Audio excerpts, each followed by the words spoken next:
Hai teman-teman, apa kabar semuanya? Bertemu lagi di channelnya Sinomnom Reborn. Dan kali ini di depan saya lagi ada motor Suzuki Next 2 tahun 2023 ya teman-teman.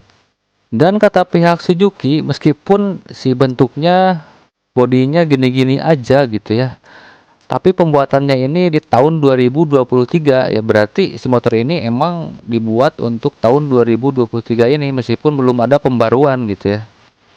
Sekarang saya akan bahas apa aja sih yang berubah di motor Next 2 ini di tahun 2023 ini, dan apa aja plus dan minusnya motor ini ya teman-teman.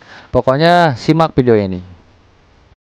Yang paling mencolok sih tentunya ada di liverynya ya. Jadi liverynya ini udah semakin fresh atau semakin kalem ya, apalagi catnya sangat kinclong banget. Dan tidak usah diragukan lagi ya kalau cat Suzuki itu emang awet banget dan sangat bagus dan kinclong banget ya. Cuman sayangnya Suzuki ini terlalu idealis ya. Jadi kalau ada masukan dari konsumen atau dari penikmat Suzuki itu sendiri, kadang tidak direspon. Dan dalam hal pembaruan pun Suzuki ini terlalu nyaman dalam lingkarannya ya.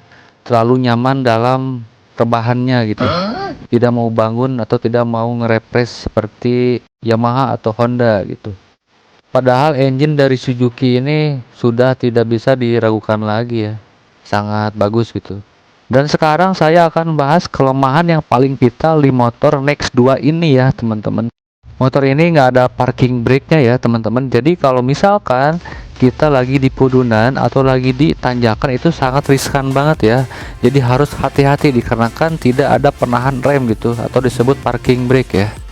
Terus untuk standar samping di motor ini tidak akan menemukan kayak Honda Beat ya. Jadi kalau Honda Beat itu udah ada switchnya, udah otomatis standar dibuka langsung berhenti. Kalau motor ini tidak. Kalau standar misalkan dibuka mesin masih hidup itu sangat membahayakan. Tapi sih menurutku tidak terlalu masalah dikarenakan kebanyakan kalau misalkan switchnya otomatis gitu rusak ke mesin ya, itu masih bisa diakalin dengan cara kita jangan sampai lupa atau selalu ingat ya, dikarenakan bahaya kalau misalkan lagi jalan standarnya masih di bawah, itu bisa mencelakakan diri sendiri atau pengguna kendaraan yang lain ya teman-teman.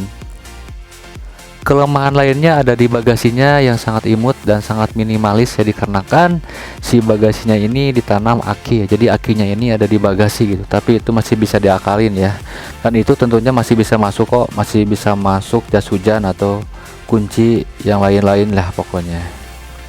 Dan untuk bensin hanya bisa menampung 3,5 liter ya. Jadi riskannya kalau kita perjalanan jauh bisa bolak-balik ke pom bensin gitu ya. Kalau Beat kan lumayan agak gede gitu. Nah itu sih kelemahannya menurutku ya.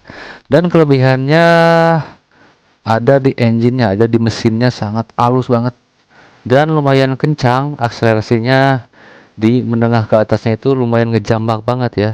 Dengan kubikasi mesin hanya 115 cc bisa ngekorin Matic 150 cc di jalanan ya teman-teman.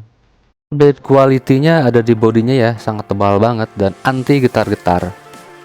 Jadi semakin kencang ini motor, semakin halus getarannya dan semakin silent ya, halus banget. Teman-teman boleh coba deh.